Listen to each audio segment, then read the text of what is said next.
Well, hello everyone. Welcome to CiNEMACHiNE. I'm Al, and I'm here with Brandon Howdy.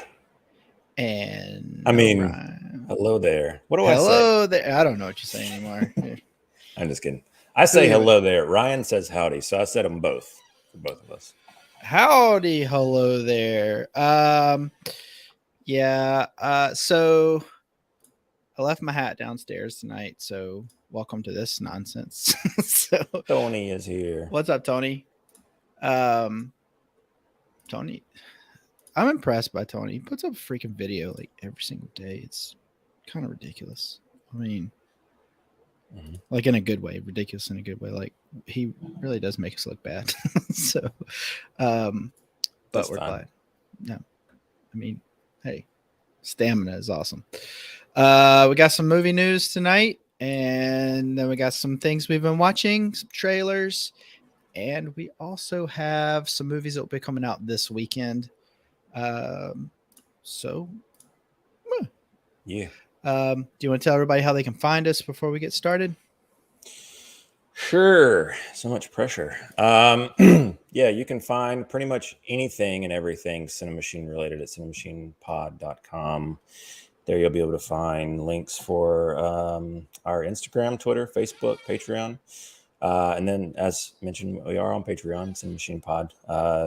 Look us up there if you feel so inclined to throw us some money. We would definitely appreciate it. Be sure to like, comment, subscribe, hit the notification bell, all that jazz here on YouTube.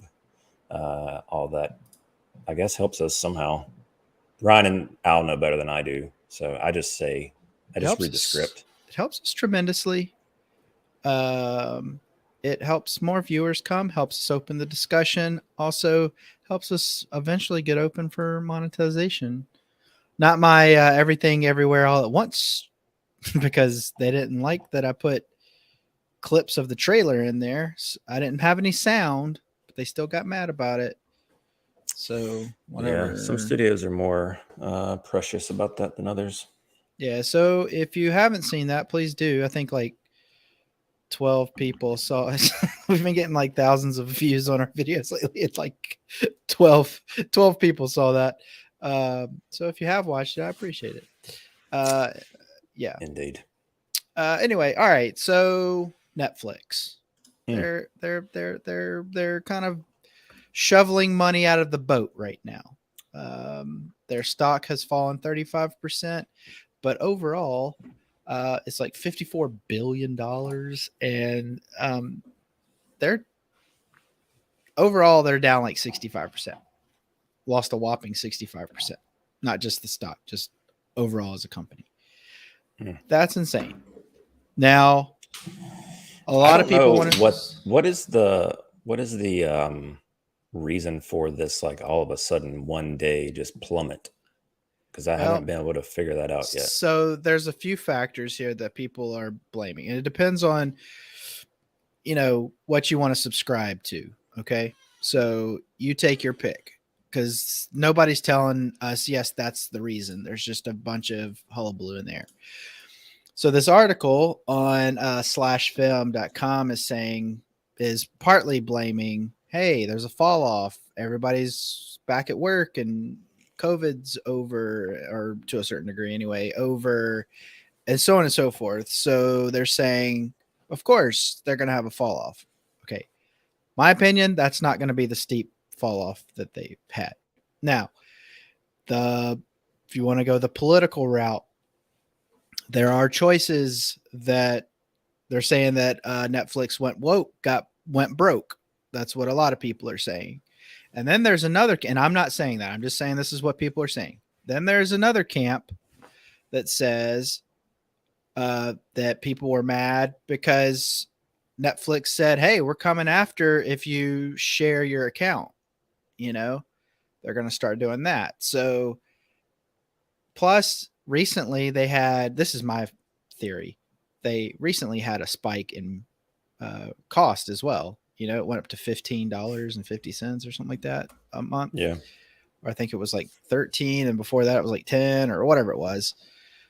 So I don't know how you feel. I'll let you fill your opinion in there, and then I'll share my opinion with you. Well, like I said, I don't really know. I'm sure it's compounded, but as far as the one day of it dropping so drastically, Yeah. I don't think any of those is the answer or should be the answer as far as a one day. I mean, obviously they're good things to look at in terms of these could be the reasons for a trickle down, but as Yeah. far as Yeah. like such a sudden just drop, I don't know. I don't know what that could be. But I mean, I definitely think that we talk about them a lot in terms of they've become more of a quantity over quality platform. Mm-hmm.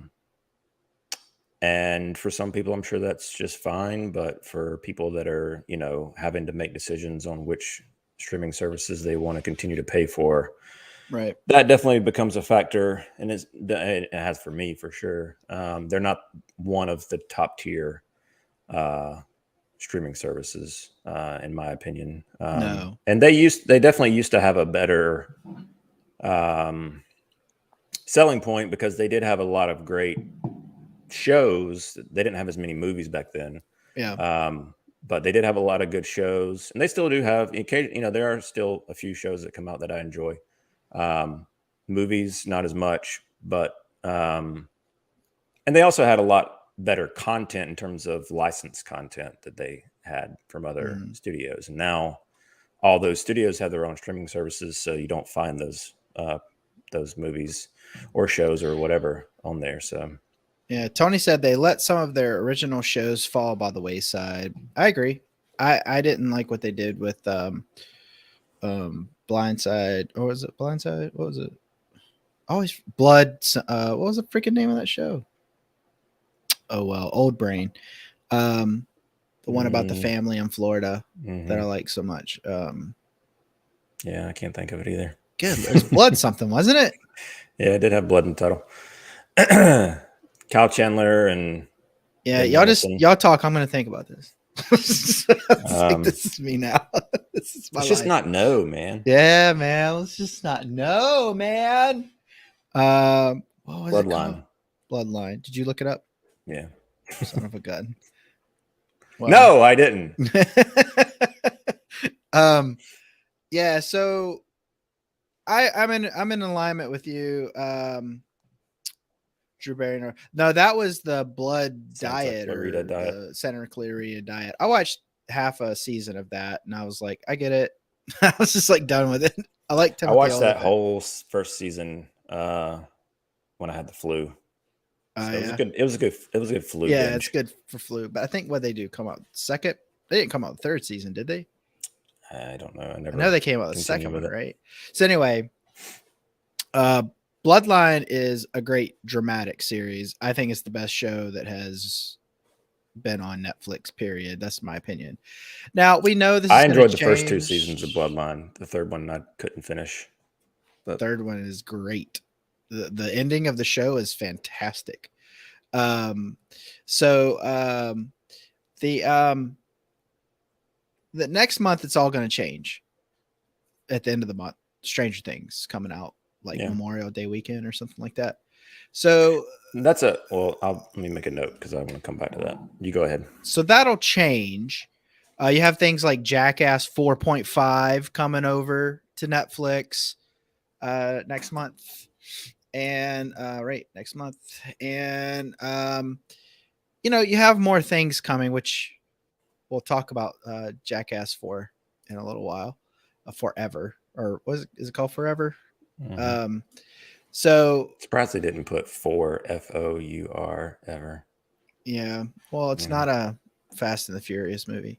So but no, I think you're right. I think that they are a quantity over quality company, and I think that they may have grown too fast. And I do think that there are so many companies coming for them at all times. There's also a lot of people having to make financial choices right now with inflation. And again, I'm not trying to get political. I'm just trying to tell my opinion here. Inflation is hard on people and they have to make decisions. I don't think that makes it all in one day. I'm just saying, I think it all culminated into one day. I think it was a kind of like boom. And then all these things were causing the stock to like those people know how to forecast that stuff. I'm not smart enough to do that. So they forecast it and then they all drop out in the same day.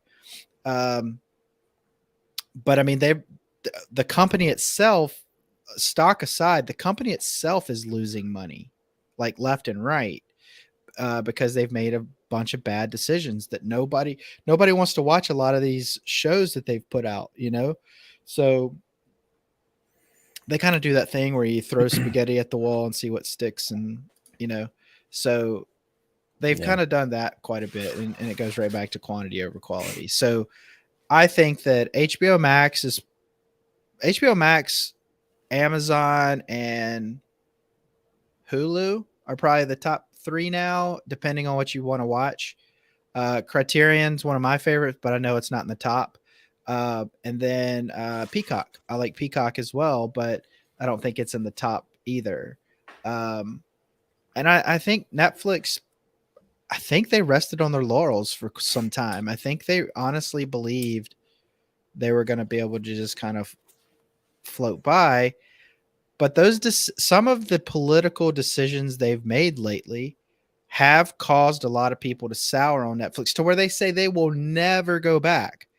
Am I saying I agree with that? I'm not saying one way or the other. What I am saying is that is something I have heard a lot about lately, that people are just fed up with Netflix and some of the questionable decisions they've made in their programming and behind the scenes. So I think it all culminated, and it is strange it all happened in one day. I think there is more to it than we're probably privy to, but I do think it'll have a swing next month because of Stranger Things, but then it'll go back down, and then July or whenever the second part of season 4 comes out. We've also got Ozark. Ozark is one of their flagship shows. It's finishing its last season next month. But one of the things that I was going to say is I think their format has kind of in the end come to bite them in the butt, because the whole binge format has made them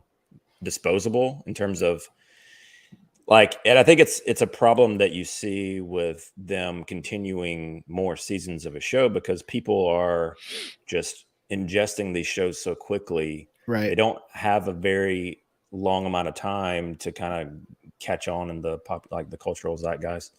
Yeah. And so you've got a lot of by the time the second season rolls around, people have already forgotten about these shows, or they're like, oh yeah, what even happened in this season? Because I can't even remember, because I just ate it so quickly that I just, was in and out, and then I moved on to the next thing. And that's kind of the problem that I know I've mentioned this before, but as far as just movies and content in general, there's so much stuff out there that it's hard for a lot of things. Very few things catch on in terms of, when we look back on this era of TV and movies, there was only going to be a handful of things that were like, hey, that was great. Well, I mean, just look at come and go so quickly. Look at the conversation we just had about Bloodline. I love that show. I have so much going on in my brain now because today we were having the conversation about, and I'm forgetting the name of the freaking show right now, the one on Amazon that I said I was going to start watching. You said was on your list. What's that called? Outrage, whatever it's called. Outer Limits, range. Outer Range. Yeah. So something. I want to watch that show, but what was your response to that today? It's on your list. You have too much to watch. Well, I had that was one that I specifically put on my calendar because it dropped last Friday.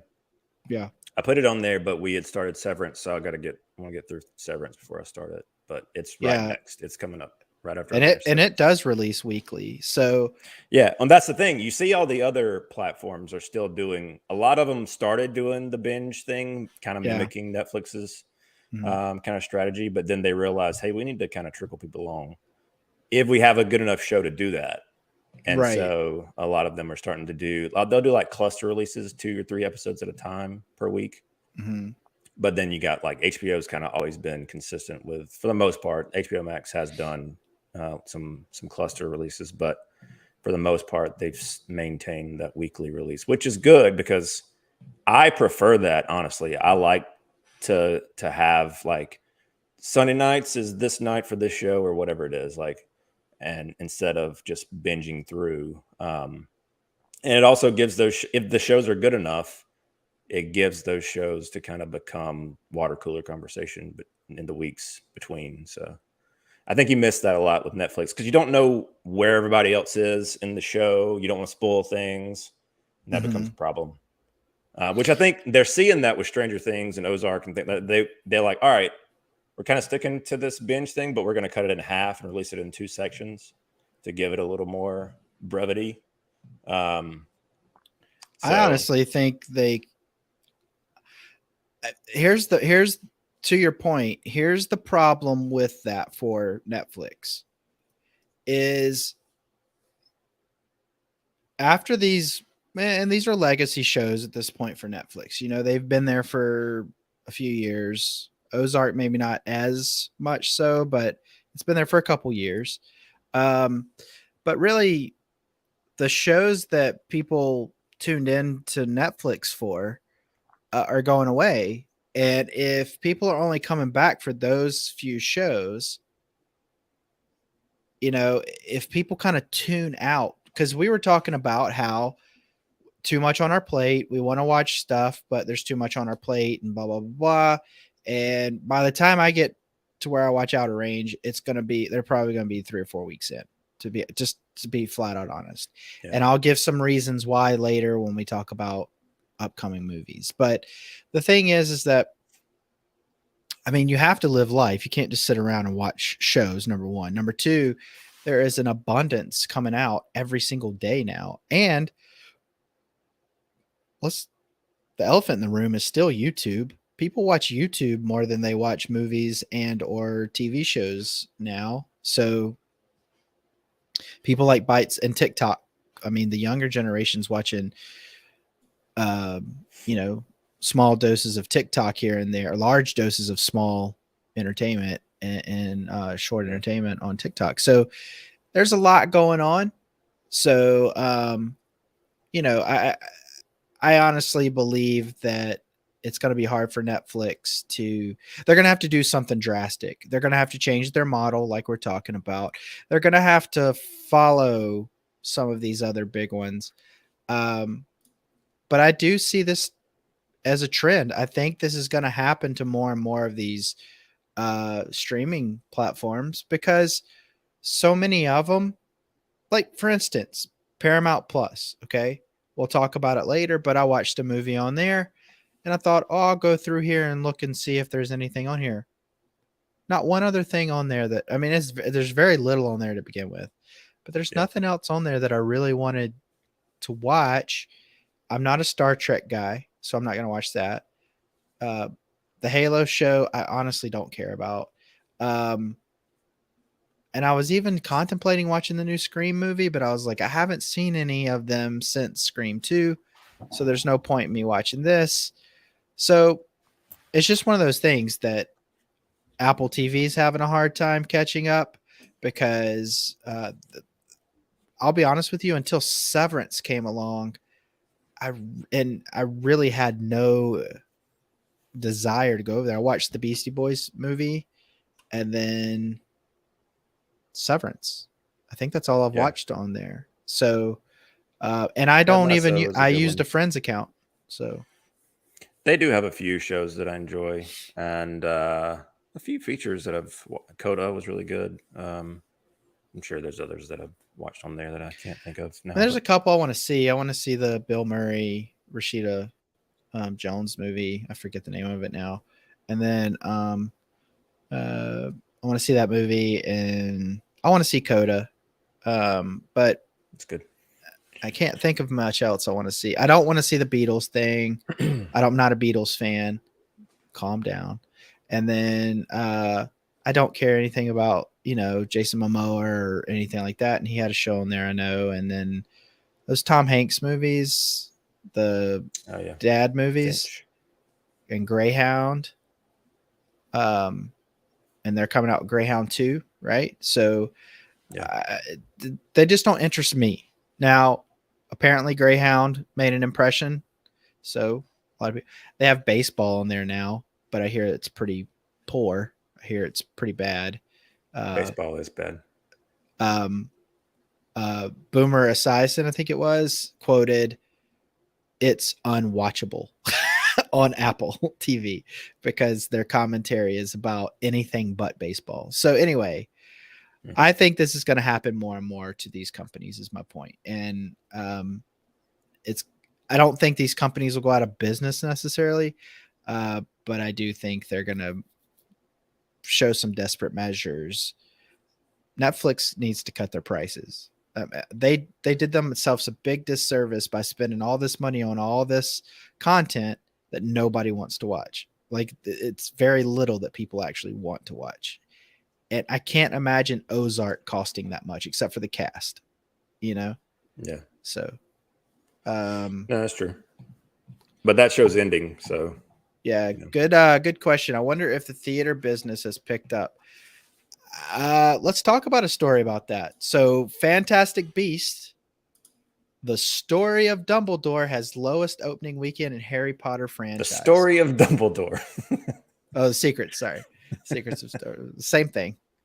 I think we've talked extensively of how we have no interest in seeing this, right? I know I said that. I thought well, we were kind of in the same boat. Yeah, I'm off this wagon after the first movie, but I think Ryan was going to watch it because Katie was into it, seemingly. So yeah, and I've heard some other people say they want to see it, but this movie made $43 million opening weekend. I think it's made 150 total international, and it had a budget of $200 million.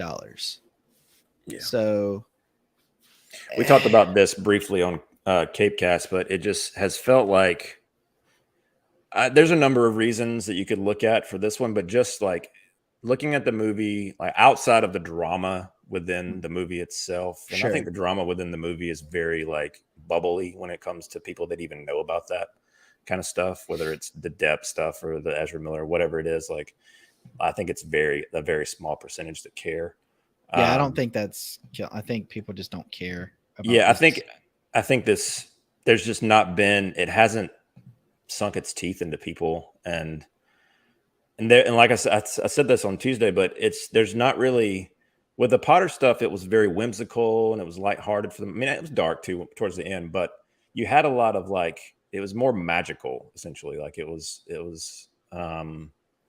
And family friendly, and this one just feels like a bunch of adults mad at each other for whatever reasons, and it doesn't. You don't get that like adventure like feeling to it. It just doesn't. I don't know. You don't have the kids to latch onto. There's not a lot of like crazy, outlandish creatures. I mean, there are, I guess, kind of, but they're just not as interesting as the stuff that came before it.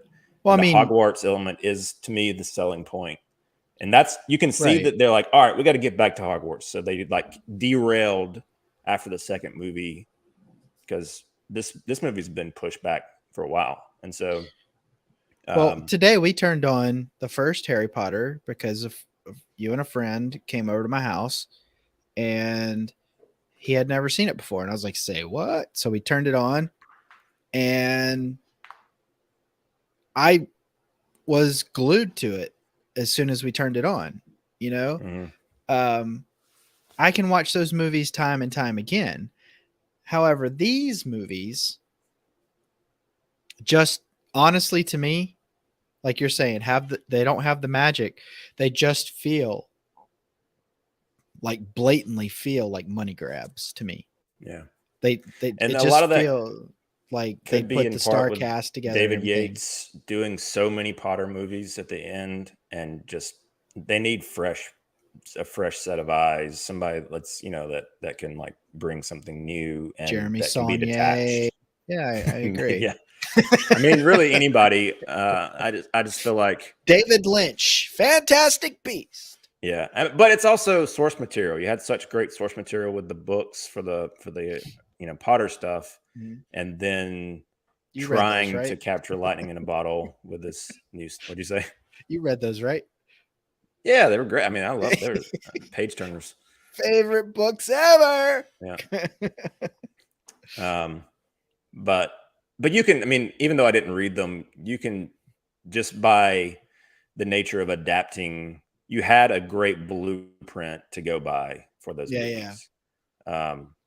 And I know they're not one-to-one adaptations; they never are. But with this, it's like, okay, we're going to make this new series based on a book within the universe. It's not a real book in real life, and try and then we're like, all right, now okay, and then well that didn't work, so now we're going to shove in some Grindelwald stuff. Well, that didn't work. Now let's bring Dumbledore in and do a little bit more Hogwarts, and it's just one of those things where they obviously weren't going to leave the Potterverse dormant and let it sit. They had the property. They want to make money on it. They got a park. They got to push, and so this is the route that they chose to do. I just feel like all this does. I know that they've talked about, okay, maybe we don't make any more movies set in the Fantastic Beasts timeline. We do an HBO Max series, and maybe that's more accessible and people would actually turn up to watch it. But I just feel like it expedites the whole Cursed Child adaptation coming with the original cast sooner than later than they probably had planned, and they're just going to back that dump truck of money to all those cast members, and they'll probably say yes, I think. Oh yeah, yeah. I mean, that's Even though Radcliffe's like in the press saying, I don't want to return to that character for at least, he's like, he gave the reference for the Star Wars legacy characters. They had 30 years before they came back. So he wants some space between it, but I think it'll be sooner than that.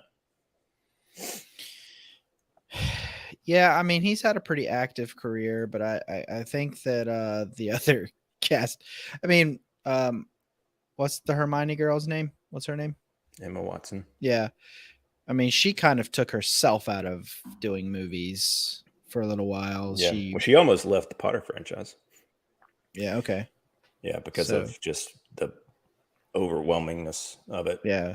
So, and then what's his name? Rupert Fent, whatever his name is. He did a show. He did that M. Night Shyamalan show, but other than that, I haven't seen him in anything. Have you?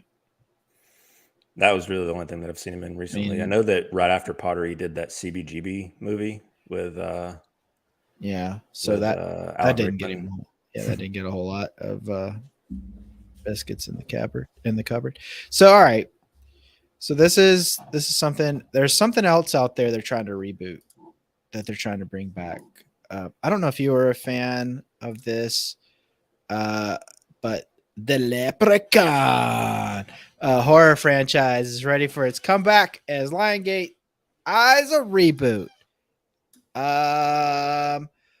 This movie. So the reason why this is the screenshot is this is my association with this franchise. It's a great one. Besides knowing or seeing that Jennifer Aniston kind of had her debut in one of them. Yeah. This was my first introduction to her. This is one of those movies that in my neighborhood, I always talk about the video store at the end of my neighborhood that we used to walk up to and ride our bikes up to and rent movies without our parents' consent. So we rented this one day and we loved it so much, and we all had the biggest crush on her immediately. But we really did think it was funny. Do you remember the old YouTube? It was one of the first YouTube bits. There's a leprechaun in that tree, whatever. Yeah. Okay. That's my hometown. Anybody here see the leprechaun say, hey? That's my hometown. Mind you. That's Pritchard, Alabama, which is if you want to call it, a suburb of Mobile. So that's my hometown. And the guy that was the news guy, I used to work at the local news station. I used to know that guy because I was his camera guy for a while in studio. So that hits home. But this movie, the first movie, now it went off the rails very quickly. I think they got out into outer space. I mean, Leprechaun Back to the Hood. It's like, it was just bananas. So I would like to see this treated well. I personally think this would be better as kind of like a series, like the Chucky series is now. Yeah. And I don't know. I just don't want people to act like they they have this sentimentality of the leprechaun. Nobody has sentimentality. This is trash cinema at its best. That's what this is. And it's fun, it's kitschy, it's hokey, it's everything bad, but the first movie is stupid and fantastic. The second one's okay, but then it totally goes off the rails completely. So I don't know. I look forward to it. So I know you're not a big fan, so we can move on. I've never seen it, so I don't have a lot to add other Yeah, than what I already have. I haven't seen it since I was a kid, so I have a feeling that it didn't age well. But I don't know. Maybe I'll watch it and I'll let you know. I'll see what happens. But I do love that scene from Wayne's World. So good graphic. As do I. All right, so let's talk about some trailers. Yeah. I didn't watch all of these. I'm sorry. I missed them. Okay. Black Site. Did not watch this one. Yeah. This is Michelle I can almost Monaghan. tell you what this is supposed to be just by the picture. Okay, go. Does she kick dudes across the room and stuff like that? I mean, she has. Yeah, I'm not going to watch this. I just can't believe that crap. It's very well. The cast is interesting to me. It's got Jason Clarke, who I love in almost anything. It's kind of billed as like a Sicario, John Wick, Die Hard type flick. But it seems like it's theatrical. It's one of those things. I have a hard time lately watching trailers and being like, is this good? Is it just got good people in it? I can't really tell. That's what it looks like to me for most things. Yeah. The biggest red flag, honestly, is the very beginning of the trailer. You get Redbox Studios or whatever. Yeah. Like, okay. Killing it. That's an indication. Oh, this has Jai Courtney in it too. It's got Jai Courtney, which I enjoyed Jai Courtney in Spartacus, that show that was on Stars. That was like the first thing I ever saw him in. I never watched. I can't say that I don't think he's like a great actor, but I think he's serviceable. Wasn't he in one of the Die Hard movies? Yeah, I didn't see that. That was the last one. I didn't see. Yeah, that he was not good in that. He was the son, right? I think. He was. Yeah. Yeah. And then I enjoyed him in the Suicide Squad, both the Suicide Squad movies. He's doing his Australian accent. I think that's where he succeeds. That's the thing. Like, isn't he from Australia? Yeah. And the first thing I said coming out of there, I was like, man, that guy had a bad Australian accent. And they were like, that's his real accent. I was like, oh. So. Yeah. I don't know. I enjoyed it, or enjoyed him. I didn't enjoy the first movie as much, but I think he's good for that part. Yeah. But yeah, so I wouldn't put a lot of stake in this. It seems like it's releasing theatrically. Maybe it's a theatrical VOD type thing. I don't know. I was surprised when I saw that it was a theatrical release. Yeah. So, and then I know that you didn't see the season 1 of this, but Hacks season 2 trailer dropped this week. I really enjoyed the first season of this. It's just like a 30-minute comedy show. It's kind of, I like her. Yeah. Jean Smart, is that her name? Yeah. But yeah, it's good. It's really well done. It's got that, it's kind of a washed up comedy actress comedian, I guess, who does, I don't think she does it. I think she's just strictly stand up.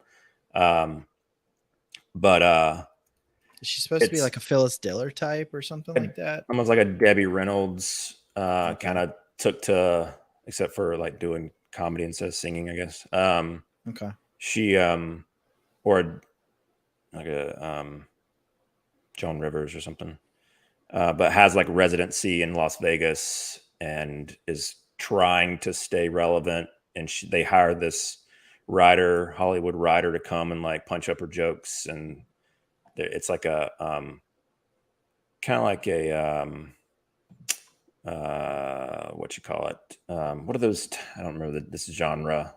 Where they like they're at odds at first, and then they end up overcoming their differences and come together towards the end, like Grumpier Old Men or something. Good cop, bad cop. Not good cop, bad cop, but your typical buddy cop type situation. Right. But yeah, this trailer, not a lot to glean on, but still looks like it's going to be a good time. And like I said, it's got good writing. It is funny. I enjoy it. That's Melissa texted me this week. She's like, we need to watch another comedy. I miss watching comedies. I was like, well, they don't make a lot of them anymore, but there's They hacks don't to make money. So yeah. So it'll be good. We both enjoyed it. So I'm excited to see the second season of that. Awesome. Did you watch the Prehistoric Planet trailer? I did. Coming to Apple TV Plus. This is an interesting one in terms of yeah, it's like a Discovery, like kind of like the Blue Planet, but they just recreate dinosaurs. Is the way I saw it. What was the other one? The one that came out first, Earth or whatever. Planet Earth. I think it was just Planet. I think it was something simple like that. Anyway, I can see my nephew loving this because there's that age where kids just get into dinosaurs, and my nephew's right at that age, so I can see that. I can see myself watching this. Is this episodic? I'm guessing. I don't know. I'm not sure if it is or not, or if it's just one feature. Either way, if it is episodic, I can see myself watching a little bit of it here and there, but I can't see myself, going all in. Now, it's even got like a Hans David Zimmer. Attenborough type. I don't know if it is Attenborough, but if he's still alive, is he alive? I have no idea. Alive. He VOs a lot of these planet nature documentary things. They even like treat it. It's essentially that's what it is. It is a prehistoric, planet Earth. Yeah, this is the same producing team from BBC that brought us Planet Earth, is what they're saying. The CG looks pretty good. It has a little uncanny valley type to it. It's good and bad in different places. Yeah, in this trailer. It you know what it looks like? It looks like a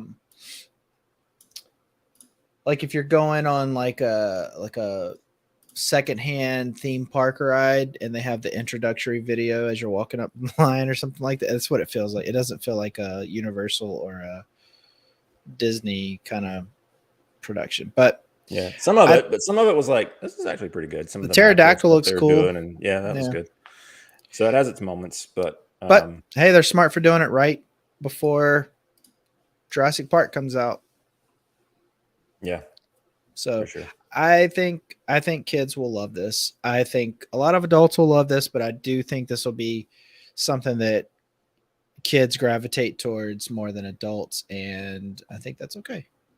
Yeah. It's just interesting because it's not like actual footage, like all the stuff that it's miming. And so like I wonder if they're gonna have those like little like crazy moments that you have in those documentaries where something like some sort of bloody massacre. Like the hyenas are trying to trap this lion and like all these like little like things where it just like barely gets away or it doesn't or whatever. Like if they like I didn't see a rating on this. Yeah, be interesting. Will be interesting, but yeah, it's on Apple TV Plus. So. 5-night event is what it says. Gotcha. So that'll be cool. It's like a mini series. I don't know. It could be cool. I'm sure there's a lot to learn from this. But at the same time, I think Jurassic Park has spoiled all of us for dinosaur anything. You know what I mean? Like it just like that. The first Jurassic Park still looks so good. And all this makes me want to do is watch Jurassic Park, to be honest. It's a nice so little sad supplement to it. It's interesting too, because at the end you get the T-Rex and Jurassic Park's T-Rex roars like so iconic, and they like, well, we can't do that because so they do something different. Yeah. He's running in water. It's like, oh. Don't drown. T-Rex is the hero in the second movie. So anyway, all right. Yeah. What else we got? Monstrous. I think this is a cinema and VOD simultaneous release. Christina Ricci. I like Christina Ricci, but I don't believe her. And I know I think she has kids of her own. But to me, she just looks too young to be like the put upon mother kind of thing. So I don't believe her as the. Oh, by the way, Tony. Gotcha. Yep. He helped us out. Attenborough is Coming still alive. in clutch, Tony. Thank you. Yes, thank you very much. Yeah, she doesn't seem to age. You're absolutely right, Tony. She seems like she is like crystallized and at the age of 25. That's not a bad thing. I'm just saying I don't believe her as the doting mother, that she's supposed to be in this. Not because she's a bad actress, just because maybe I'm kind of stuck in time with Christina Ricci as a kid. So I don't know. Mm-hmm. This one's been kind of billed as like a Edward Scissorhands Babadook type thing. And so it could be like a little more self-aware. You didn't see Did you see Babadook? I didn't see Babadook, but I know you saw it. That was a good one. My buddy Kevin really enjoyed it. It's not even a scary movie, folks. They advertise it as something that it's not. It's a great, like, suspenseful kind of thriller drama. It's really good. Yeah. I do like the setting, time period here. I think that's where they're getting the Edward Scissorhands. Yeah, I can see that. But I don't know. It's not this genre in general is not one that grabs me to begin with. Yeah. But I do, like I said, I do enjoy Christina Ricci, and she's also going to be in the Wednesday show coming up. So I'm good to see her. It's cool to see her back. Hi, man. I'm glad to see her out doing her thing. It's just that I don't see her as the scared mom. I don't know. She has such a and I don't mean this in a bad way. She's got a very alien look to her with the big doting eyes. Yeah, to me, she's always been edgy, like very anime almost. Yeah, she looks like they could have just hired her to be Alita. Yeah. I'm fine with Christina Ricci and Winona Ryder and Parker Posey can be in everything, and I would be just fine. Here we go. She has a thing about monsters, apparently. Monster and now monstrous. There you go. There you go. A lot of the movies that she's been in, she is kind of like really edgy, and I think she was in that Yellow Jackets show I hear a lot of people talk about. I don't know. She had a very small part in Matrix Resurrections. Really? Yep. Well, it's almost a blink and you miss it part, but I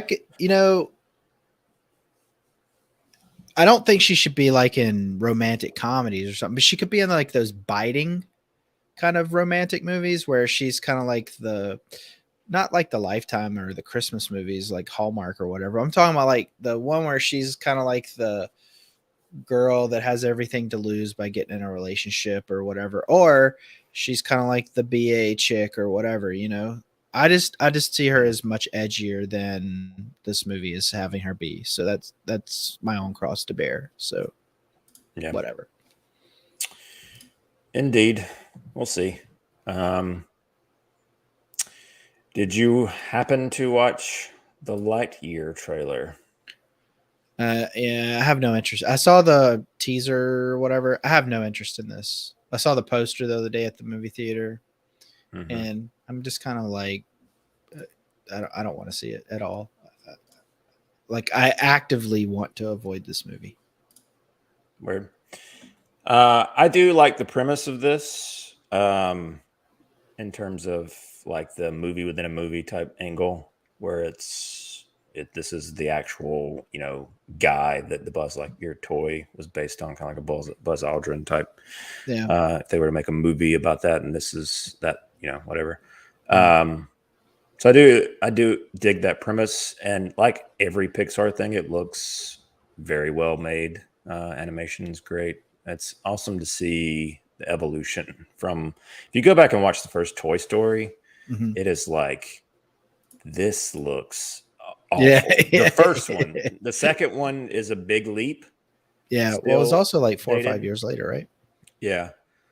So Toy Story and Bugs Life definitely show their age for sure. I mean, they all do as you get along, but there's still such good stories. You can watch them. Yeah. Yeah. But yeah, this trailer, it's a good trailer. I'm interested in it. I'm not gonna rush out to see it.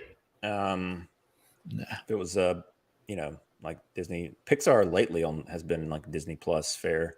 For whatever reason, a lot of their titles have gone straight to Disney Plus. Pixar is just, to me, I think that other studios are doing what Pixar used to do better, and I don't know.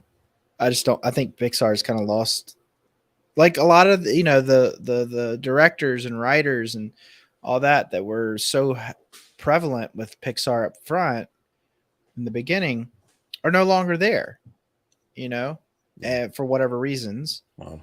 And yeah, I just think that they've kind of lost that touch.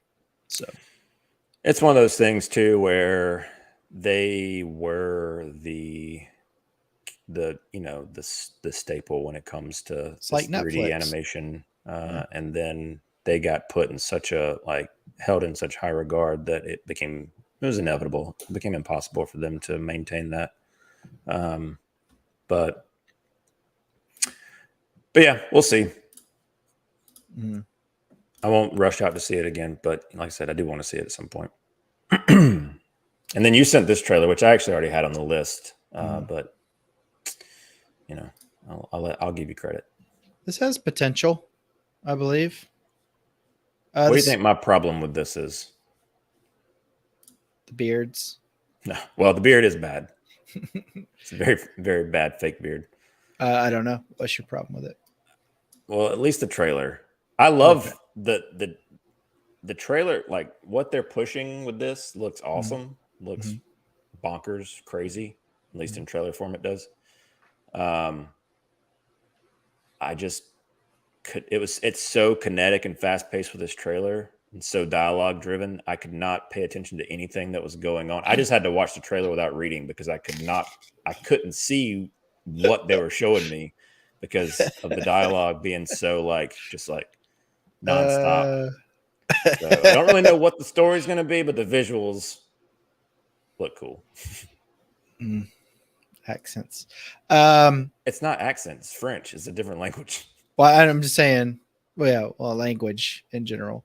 Yeah, I guess just by the choice of movies that I like, I happen to watch more dubbed and subtitled movies. So yeah, I don't mind dubbed and subtitled movies, but I just could not, because of how fast things were going. Right. Couldn't track. Well, so. I tell you, I'm a little slow. Skarsgårds, and man, I'm not a reader. Skarsgård family is just taking over Hollywood. I mean, seriously. Yeah. Lately, I mean, this weekend Northman comes out, which we'll talk about in a little while. And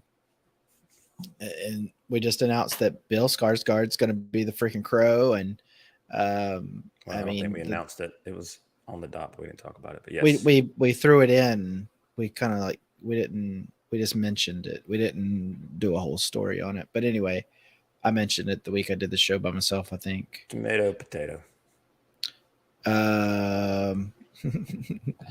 Imagine reading subtitles and trying to watch this type of film. I have a hard time with it. Yes. It was okay in Parasite because of the pace of the film. Yeah. And that's the thing about even Parasite. I really wanted to just watch the movie. That's my problem with watching, not a problem. It's just a hang up that I have with trying to watch anything that's dubbed or not dubbed, but subtitled. I do want to watch it in the language it was recorded in because I don't like dubbed anything. Like it's just the dialogue's always sitting on top of the mix. It's never, it's always like very comical. And so I want to hear what was being, what's intended to get the emotion of the actors. But at the same time, I also want to appreciate the cinematography and the visual language of the film and all that stuff. And it's harder for me to do that at the same time when I have to look down and read. So, well, speaking of Parasite, Okja is going to be coming out on Criterion in June. That's a Netflix release. Yeah, I love that movie, by the way. A lot of people weren't high on it, but I liked it a lot. That's one I think you should watch. I really do think you should watch that. Yeah. Yeah, I'm sure Tony has all of these. I have Virgin Suicide. That's going to be the 4K release for Virgin Suicides, but Bull Durham, not Bull, is it? Bull, Raging Bull. Bull Durham's already on Criterion. Raging Bull. Raging Bull's a great movie. And if you haven't seen it, if you like to watch movies where people transform into a role from one body weight to another or whatever, that's a good one. I had to watch Train to Busan with dubbed version because of all that was going on. Wow. Yeah. It's funny because I watched Squid Game. I started watching it with it dubbed. And I was like, this is too funny. It felt like watching Kung Pao. And it wasn't supposed to feel like that. Yeah. And so I went to the Korean. I've got a 9-hour Japanese movie that's dubbed. I mean, that's subtitled. If you want to watch that with me, it's really slow paced, black and white. Want to watch it? Are you asking me or Tony? You. Well, I mean, Tony's welcome too, but I'm saying, do you want to watch it? No, you go ahead. It's 574 minutes long. Let's watch. It's a trilogy, but Criterion was nice enough to package it as one. I'll just watch Zack Snyder's Justice League a few more times. See, you don't know what you're missing out on, man. All right, so let's get into what we've been watching. Slide through this, get you out of here. So what have you been watching, Brandon? Let's see. Well, I am trying to delay so I can pull up the slide. Here we go. I watched Severance. I'm still watching Severance. I think I talked about this. How far in are you? 6 episodes in. I think it's a 9 episode. Okay. Yeah, you got three episodes left. Yeah. So still really enjoying it. And enjoy. I mean, I love this whole. There's a lot to mine from this show in terms of a lot of things that they introduce that are, kind of interesting to think about in terms of the morality that it presents, in terms of just what these characters' existence is inside and outside their workplace. Yeah. And what it would mean because of the nature of how they are. It's kind of like having a clone, essentially, creating another life inside this workplace. And if you are to disconnect from this, then you essentially kill this person, because that's the idea that they present. And that's just one of the ideas that's presented. But there's obviously a lot more to the story than just that. And that's the thing is, like, when I saw the trailer, I was like, that's a cool concept, but I didn't know where they were going to kind of go with it. Right. But I am enjoying where they're going with it so far. And yeah, I'm excited to see how it wraps up. I'm trying to just stay off the internet and stay away from anything. I'm not going to tell you anything. I think my favorite character from the whole show, outside of Adam Scott, the main girl, Helly B, whatever her name was. Helly R.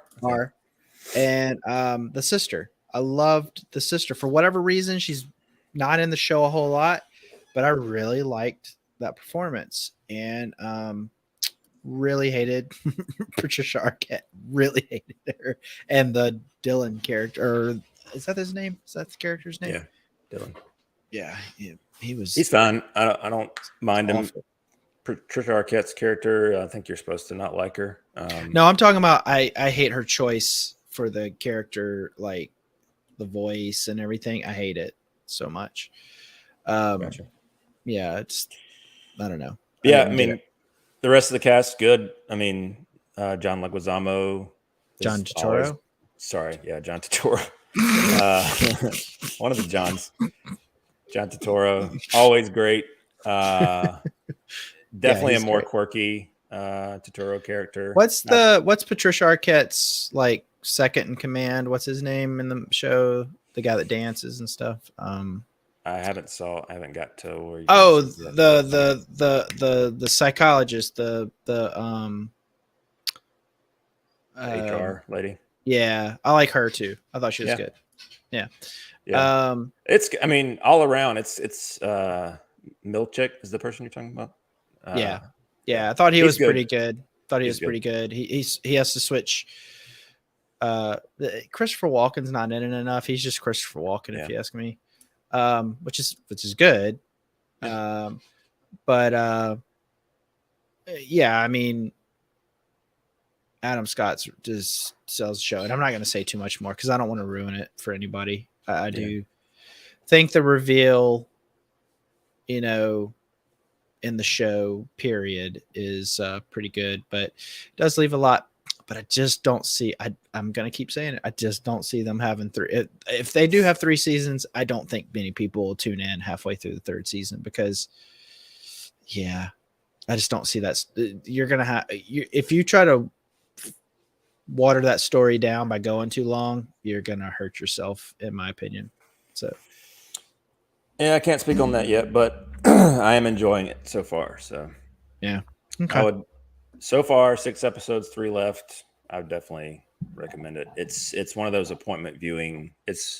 I believe it was. I mean, even though I'm watching it after it's already came out, I believe it was weekly when it released. Yeah, it was. It was. So it's one of the, and it is worthy of a week. Like it's a water cooler type show. Yeah, I started watching it. I want to say when episode 4 or 5 came out. That's how, like, it took me a little while to be able to get in. Not because I wanted to watch it.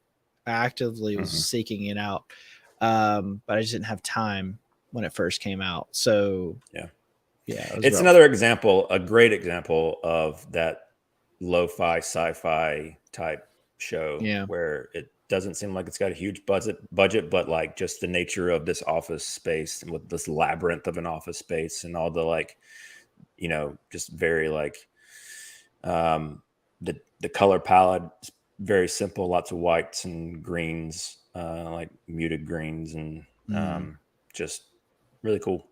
I enjoy it. They do a lot with that, and the intro is I love, like, and that's another thing, like it's got a great theme in terms of music. I love the theme of the show. It gets in your head really easily. Reminds me a lot. I'm going to be honest with you, I can't remember it. I couldn't hum it right now, but it's one of those themes that kind of repeats itself throughout the show in different. I think I always skipped it. Well, I'm not. Yes, the theme is in the intro, but it's in the show too. Like it pops up all the time. Oh, okay. It's a piano. It's a little piano riff. Okay. Yeah. The brother-in-law, I didn't like him at first, but he grew on me. Makes sense. Rickon. Yeah. Stupid name.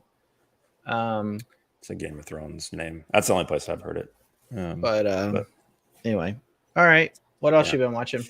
And then we watched the Transformers Revenge of the Fallen with Luna. Because we had watched the first one a couple months ago. And we're like, let's watch the second one. Man. I never have enjoyed this movie, but I definitely had a hard time watching this with my daughter because Michael Bay is so horny in this movie. It's like, Jesus, like it's a Transformers franchise, and it is like I fast forwarded half of the movie because I was like, this is so inappropriate for kids. Like, and it's like so lowbrow, like just like a teenager made it type, sexual humor that it's just like, man, well, it's Michael Bay. throughout.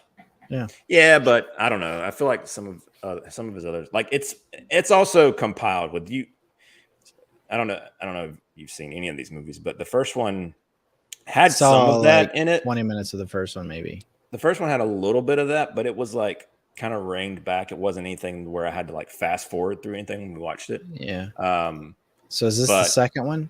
This is the second one. Yeah. So is Megan Fox in it? This is her last one. She only did 2, but okay. Man. So I'm guessing zooming into like her pants pockets and stuff like that.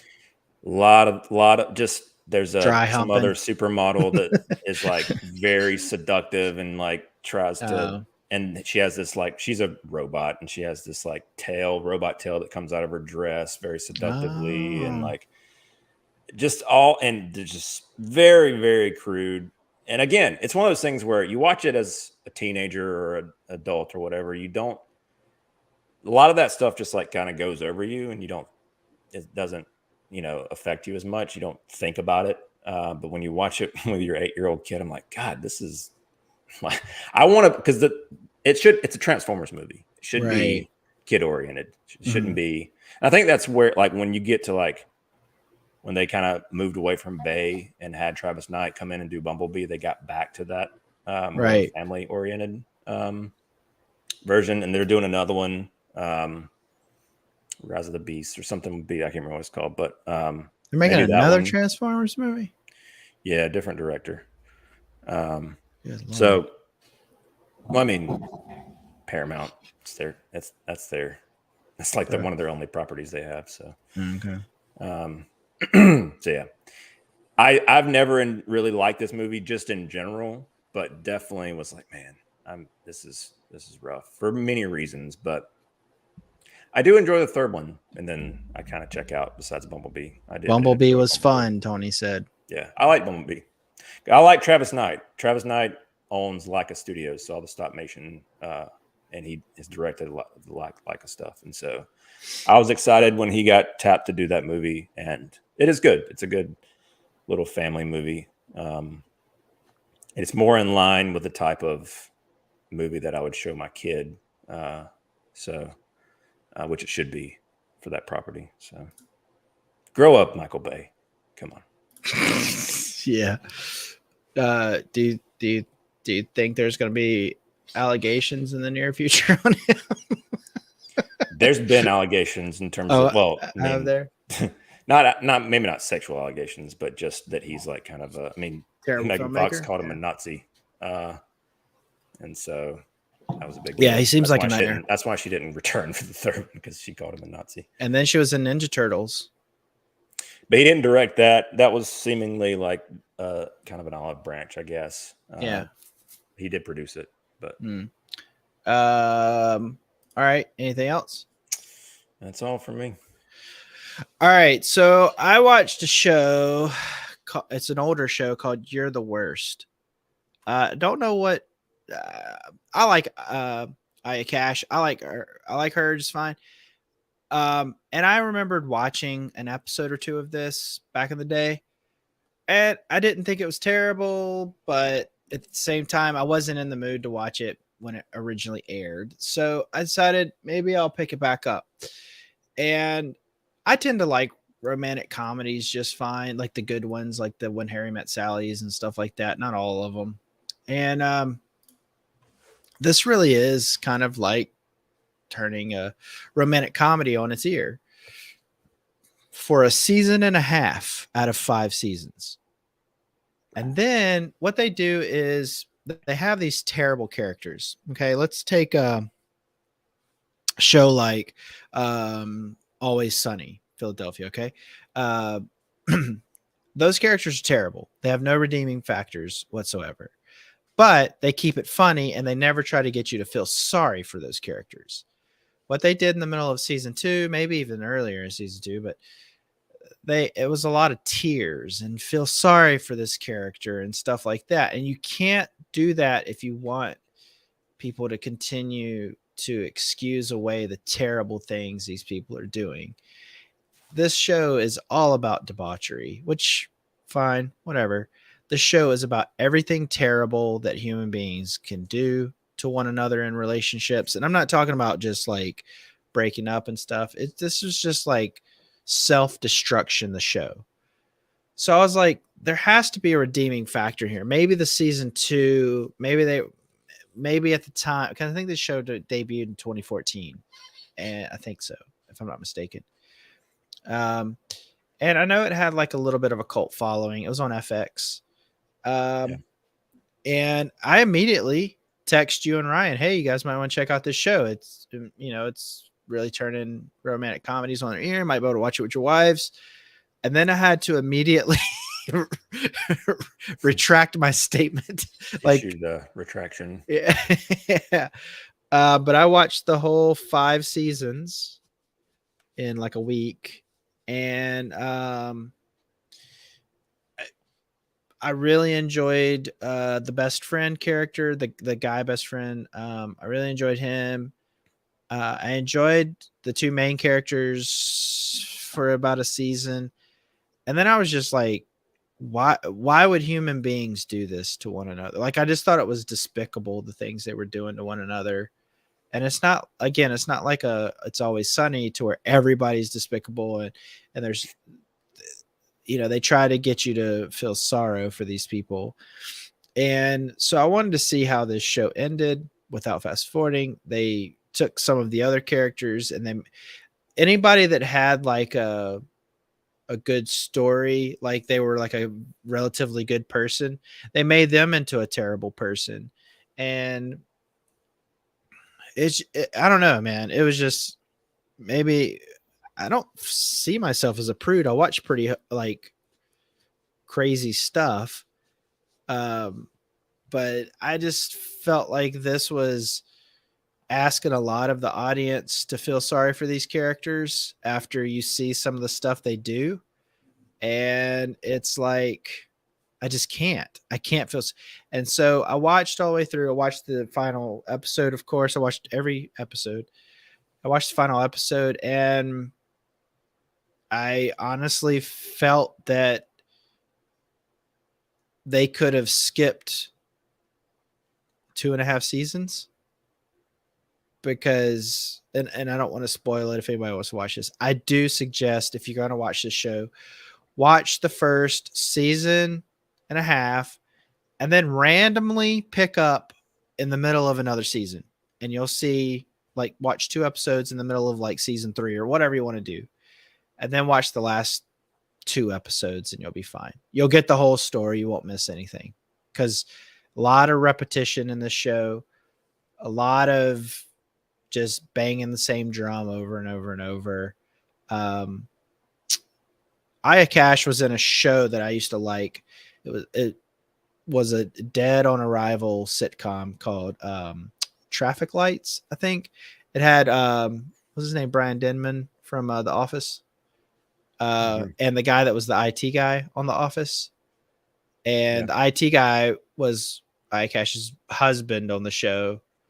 And I thought she was a standout character. Thought she was like, the cutesy kind of romantic comedy kind of interest on that show. And really thought that show was not great, but I thought it was relatively funny. So I've followed her a little bit here and there. Anytime I see her, I'm like, oh, I'll give it a shot.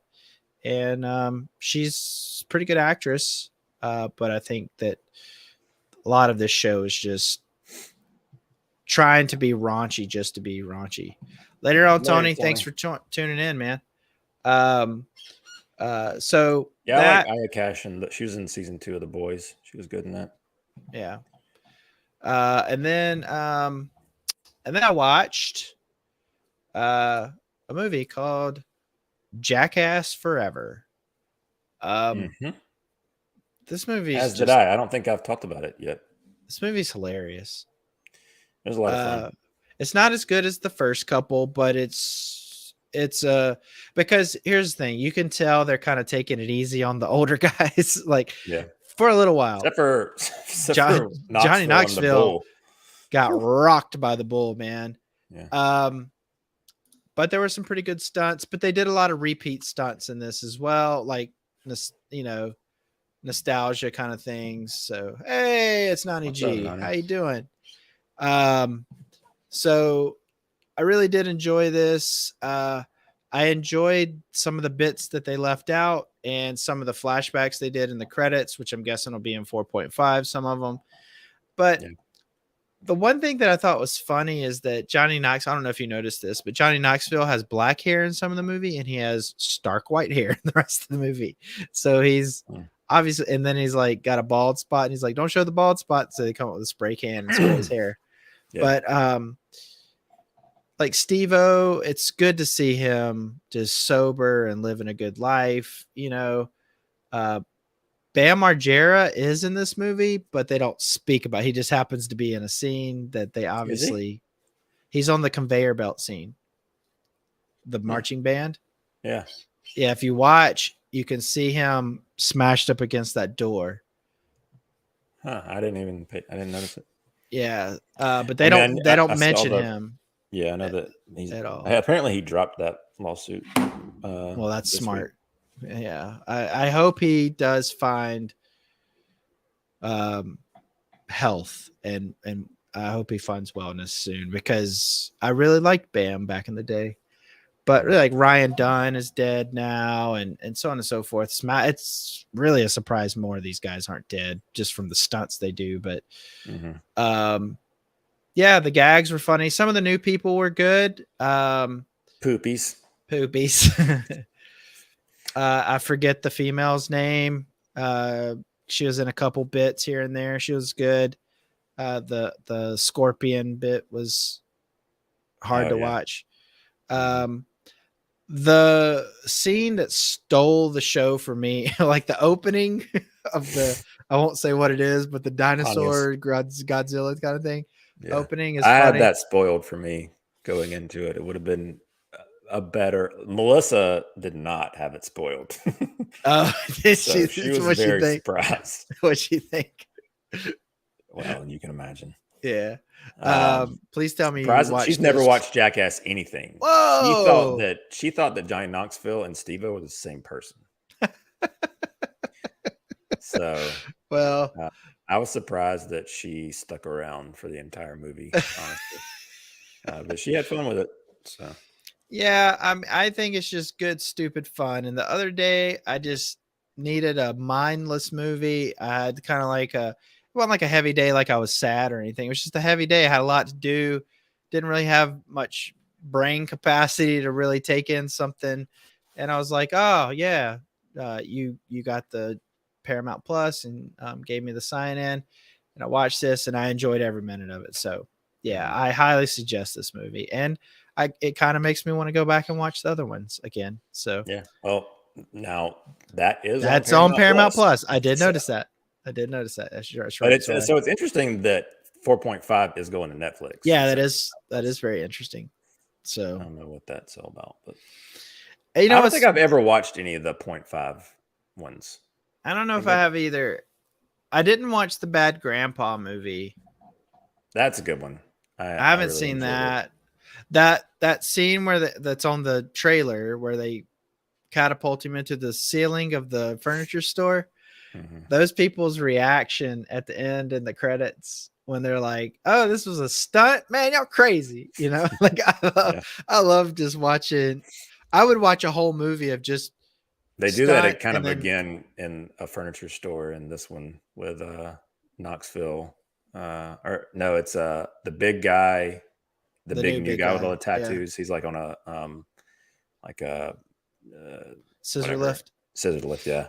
And falls onto this like puffy chair that launches. Well, that's what I'm talking about. That's exactly what I thought you were talking about okay. Thought you were talking about in Bad Grandpa. Because there is a stunt like that in Bad Grandpa. Okay. Yeah, so I love watching the reactions of people that they just did this stuff too. So it's cool to see Eric Andre in there, just kind of fangirling out. Grandpa was hilarious. Yeah. Jackass era was something else. It was that, and the Tom Green era was hilarious. Like MTV used to be there used to be a show on MTV that it was a prank show, and it was way before Jackass and stuff. Buzz, it was like Buzz something or another.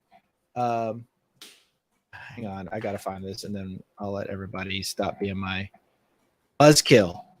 Buzzkill was a show. It was these three guys.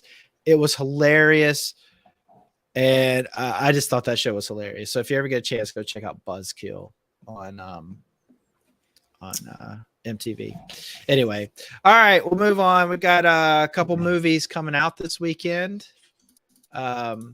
We've got Bad Guys, Unbearable Weight of Massive Talent, and The Northman. I'm probably going to go see two of these in the theater, hopefully this weekend. I'm going to definitely go see one of these in the theater this weekend. How about yourself? Northman is the one I want to see the most. Yeah. I don't know if I have time to see it this weekend. It's doubtful. Got a full weekend again. I do want to see The Unbearable Weight of Massive Talent, and I'm sure I'll see The Bad Guys at some point since I do have a kiddo, but I don't know if it'll be theaters. Probably at home thing. Yeah. Northman, I'm more than likely going to go see either tomorrow or Sunday. Try to get a review out, but I can wait on you for a review. And then The Unbearable Weight of Massive Talent. This seems like something I'd watch at home, but try to get a review out. You know, it's been reviewed very well so far that I've seen. People seem to enjoy it. So pretty excited about it. Northman definitely is up my alley. Yeah, I have a feeling that's going to be a multiple visit to the movie theater for me. And again, I will admit when I'm wrong. I was not high on this at the beginning because I thought, oh, great, the big fat cats are getting involved with a small time, like a smaller director. They're going to ruin it, but looks like he was able to salvage something to make into a great movie. So I'm very excited about that. And Bjork's in it. I'm very excited about that. Yeah.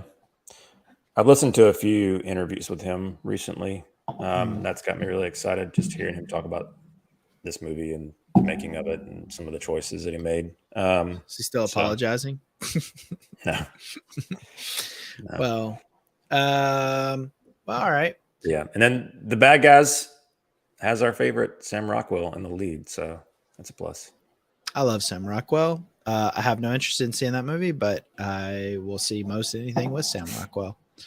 There's this movie that keeps popping up every time I go to search for something to watch. It's him and what's the girl from Pitch Perfect? Brown hair, real small girl. She's in like 1,000 things now. I know. I can't. Whatever. Anyway, she I think it's called Mr. Right or something like that, and it's like he's a hired killer or something like that. Anna Kendrick, yeah. Did you look it up? Nope, I didn't. Oh, I didn't look that one up. Whoa. People say it's an okay movie, so maybe I'll pull the trigger on that one someday. But I got Criterion Channel now, so it's kind of hard for me to do that. I'm into some real heady stuff, man. All right, Brandon, you want to tell everybody where they can find us, and then we'll get out of here? Sure. Yeah. You can basically find everything that's CiNEMACHiNE related at CiNEMACHiNEPod.com. And you'll find all our social platform links, Twitter, Facebook, Instagram, and Patreon at CiNEMACHiNEPod. And definitely give us a like, thumbs up, subscribe, hit the notification bell, comment below. Sell us your baby. Yes. Whatever. And we definitely would appreciate that. Not the baby, but yeah, everything else. Yeah. Default Dan, and the best show out there is Moon Knight. You guys watching it? No, I am not. Yeah, but, Default Dan. It's funny. That's Britt. He's actually in the waiting room of our Moon Knight review right now. Oh, I know Default Dan. So Brandon's about to go record an episode, so you guys make sure you check out Cape Cast. They're reviewing every episode of Moon Knight. I want to call it Moonlight for whatever reason. Moon Knight, and we're dropping smaller reviews here and there, some bite-sized reviews. And Ryan just put out an unboxing of what's the character from Lord of the Rings? It's Nazgul Ringwraith. that one. And so yeah, we're really fattening up the channel. So thanks everybody for tuning in, and please share and like everything that we have, because we really need the help. Please help us. But thanks everybody. We'll see you on the next CiNEMACHiNE.